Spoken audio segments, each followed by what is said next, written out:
So today we're discussing the classification here, and there's a bit of a debate. I want to set the background first.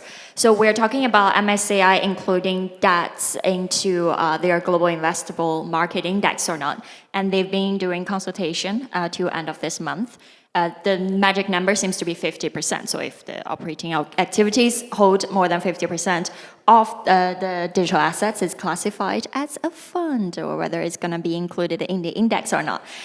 So today I would love to start with the first question. I mean, are DATs truly operating companies, or are they funds? So what do you think about the classification, and how do you, I guess, justify it?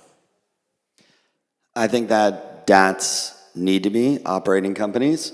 I think that what happened was that there was a pent-up demand for capital markets to enter into the crypto space. So all of a sudden, all of these companies were able to come into the space at the same time, and everybody jumped on the bandwagon, and a lot of DATs got created. And like Atsu was saying, it's very difficult to operate a public company versus just being a crypto company. So I think that all of these DATs are now trying to figure out how to create operating businesses inside of their DAT so that they can not only generate revenue, but they can have growth beyond just the yield of staking tokens. So I think that's the most important piece inside of these DATs, and the next iteration of DATs that will happen will be operating businesses that are focused on something beyond just holding a token and have a real business inside of them. Yeah, I agree with Christopher. This DATS wave that happened in the last year reminds me a lot of the 2017 ICO boom. We had a company, which is MicroStrategy or Strategy, that found a good business model, and then everyone started coming in and creating their own DATs, and then we had some not great performances as of now, and of course, it starts creating a couple questioning about it. So, of course, regulators, investors that got somehow affected by the discounts that happened start questioning. And, of course, it is a valid question that the MC is bringing up. But, in my opinion, they're still operating companies. It's just a part of their company is holding and dealing with digital assets, not just Bitcoin or Ethereum. It could be, tokenized assets and other types of real-world assets, for example. So we cannot just think that it's about tokens like BTC, Ethereum, or all of these other tokens that created their own DATs. But yeah, they're still operating companies, and Michael Saylor has pointed out in a quite aggressive message as well that he does not think that DATs are funds. Yeah, I agree. Most DATs do have operating companies. So MSTR has an AI software business that generates about $500 million a year in revenue. But that's about less than 1% of their total DAT portfolio. So they have about $60 billion of Bitcoin. So their total assets, or their digital assets, exceed more than 50% of their total assets. And that's the issue that MSCI has, that DATs with more than 50% of their assets and digital assets could be excluded. So it would be a pretty big event. MSCI has about $15 to $20 trillion of assets benchmarked on the indices, and many sovereigns and pension funds track the MSCI indices. So they allocate a basket of their portfolios towards stocks on this index. So it would be pretty bad. JP Morgan expects about $2.8 billion of selling pressure just for Strategy if it gets delisted. And that's about 5% of its total market cap. So it would be pretty bad. I don't know if it will go through or not. If it does go through, it would be pretty bearish in the short term. But zooming out to the long term, there were only 38 DATs on the list that could be delisted. And if you look, there's about 200 companies globally that hold digital assets it's still a small fraction of the global pie. There's about 4,000 public companies in the US and about 50 to 100,000 public companies globally. So I still think we're very early. I think many corporations will acquire Bitcoin, and there'll be more companies that own less than 50% of their assets in digital assets than more than 50%. So it's a small section. I do think MicroStrategy should be allowed to hold more of their assets in digital assets, but if it goes through, I don't think it will be the end of the world. Yeah, I think that's a really excellent point because it's never binary. It is a spectrum. And within this spectrum, there are different strategies getting deployed in DATs as well. But this classification surely would impact how investors would look at DATs and their expectations. So the next question following up is, how much is too much? We talked about 50%, and it's a very, I would say, simplified cut. So I wanted to get your view on, what do you think is the right threshold? When do you think it gets into structured products versus operating companies? So inside public companies, there's a rule that if you own more than 40% of a security, you become an Investment Act company. So digital assets are excluded from this because of the nature of what they are. But if you owned, if your company as a public company owned 80% of a particular security in another company, you would have to become an Investment Act company right away. So I think what the regulators are doing are looking at this and saying, why are these companies not Investment Act companies? And why do they get a benefit for doing this? Just because they are, just because they are a digital asset. And I think that the operating side of the business is very important because if you just have the asset inside the public company, then you're just focused on getting yield off of the token in some way. And that's just not enough. It's not enough to grow at 5% a year or 7% a year. The opportunity has to be more significant than that. Like you have all of these DATs that started that were the big ones, the MicroStrategy, the BMNR, all of the big guys that started, then all of a sudden there's all these other ones that he was referencing earlier that are smaller, and all of these smaller ones need to show some form of operating business inside their business. So I think that everybody's focused on that and trying to figure out how to accomplish that, and I think that's the most important element for what's going on in the DATs today. And for the other panelists, I would like to hear, what do you think other metrics can come into this as well, not just 50%? Can you repeat the question? So if there's any other metrics you think are worthwhile considering than just a simplified 50% holding cuts, that would be great. I mean, as Christopher was mentioning, I think besides holding the assets, you could use them in different ways, right? From running validators, creating strategic deals like Yatsu was mentioning with AlphaTone and one of his ecosystem projects. Just a simple cut of 50% might be a bit, how can I say, not as relevant for the digital asset space, given that we can, and we are a creative industry trying to find ways to, generate yield in different aspects. So it could be interesting to look into other factors besides just this cut of 50%. But yeah. Yeah, I think the 50% it is quite a good one, but I think more systematically, I think leverage could kill the industry, or at least in the short term. That if these companies have too much leverage or too much debt, that they maybe become forced to repay or forced to sell their Bitcoin. I think that's more systemic. So looking at the leverage ratios could be more interesting. But if they do get what you're calling delisted, right? But that's not delisted from NASDAQ. It's just delisted from the index itself.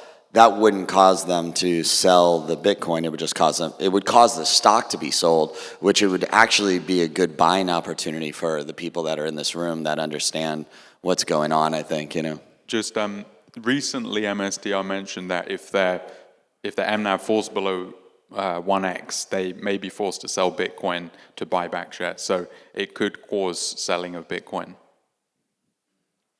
I think this point was touched upon slightly. So does the intent matter? Like the idea of this DAT, the purpose of it, is it going to be strategic reserve or is it going to be used as investment purposes? Like it's very hard to index rule the intent, of course, but what's your view on this? Does the purpose of the DAT matter that much when it comes to classification and index inclusion?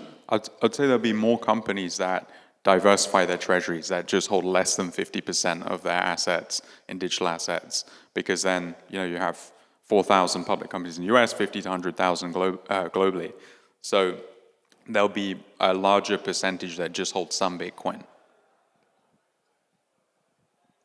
I think that the classification of the DAT itself as an operating business is the most important thing. So like the one that we just did for Aether, we raised $350 million for the DAT, but the business itself will this year, hopefully, based on what we're doing, generate $100 million in revenue outside of the DAT because of the operating business itself that's going on renting GPUs and providing infrastructure GPUs. So the DAT will start to get a multiple of other GPU providers, which are trading at somewhere between 10 and 65 times sales, which is way more favorable than a one-time MNAV or a discount to MNAV. So I think that if the company can illustrate that they can grow the top line beyond just the staking yield or generating yield off of doing market making or whatever you're doing with the tokens, then I think the opportunity for the value of the underlying public company and the market cap of the underlying public company can grow exponentially. I agree. I think that's such a good point because, yes, companies that are already included in MSCI GRMI index, they hold gold, they hold FX, they hold a lot of stuff on their balance sheet anyway, but they are never called a fund or being excluded. So when it comes to digital assets, I see the point that MSCI is trying to make, which is they do not want just pure investment fund to get included in the index. It's the base rule itself. The index is supposed to be tracking the real economy. So the idea here, which is the next question, is why they're so strict on digital assets? Do you think that reflects the discomfort of TradFi when it comes to crypto? Do you think this is justified? Do you think we're getting penalized for the innovation? How do you feel about this? I mean, there's two ways to look into, right? It depends on each other's perception about the crypto market itself. You could say that, no, we're not being penalized.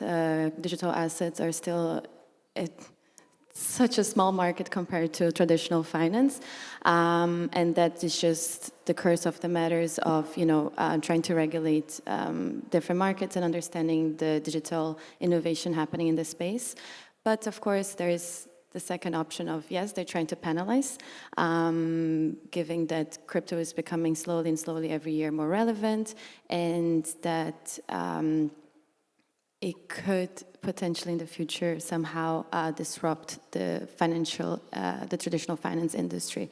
But yeah, there's those two views. I guess it depends a lot on what is your belief in crypto and how do you think it will affect the traditional market in the future or not.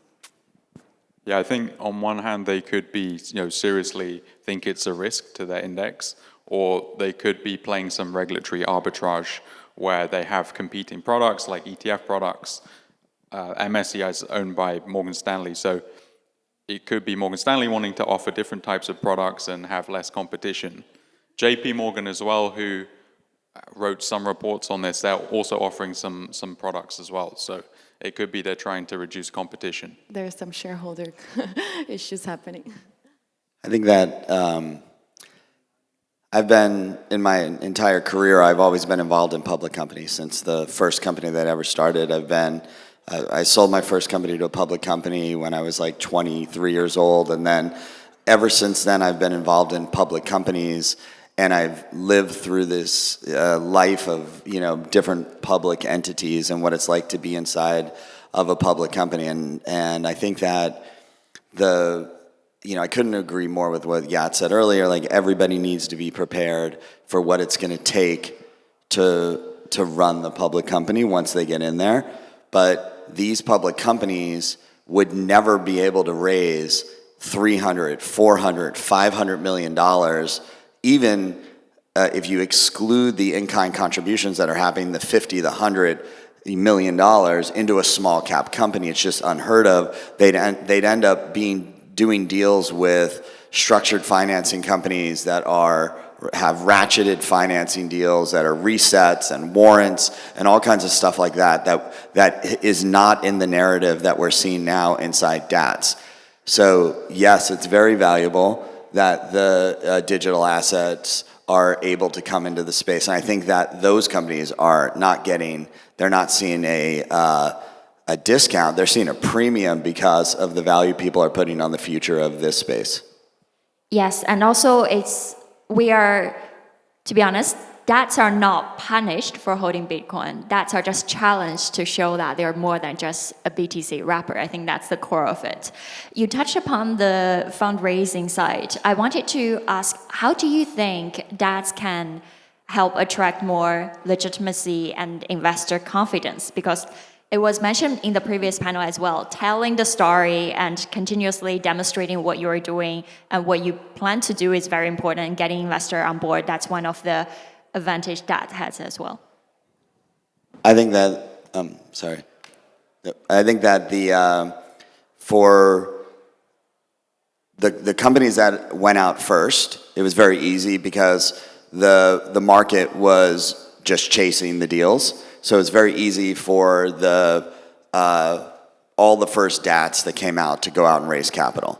But if you go back and look at the banks that have done deals since those first DATs came out, they actually haven't raised that much money on top of the in-kind contributions that have been coming in.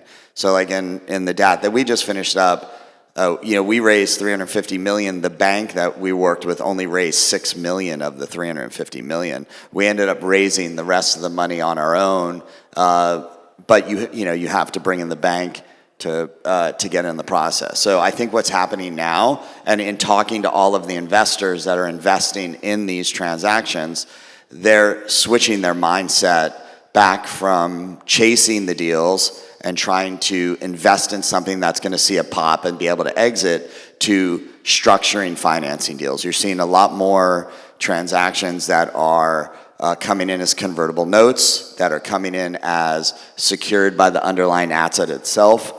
So I think that the story about what happened this year is not going to be what's going to happen next year on the capital raise side. You're not just going to walk in and say, we're selling this much equity at this level, jump on board, because everybody, if you look at the portfolios of the asset managers that have invested in these things, if it wasn't for Upexi and the first ones that came out, they would be very down for the year. So I think that that's going to change the approach that all of these traditional finance people are doing, and they're going to go back to their model.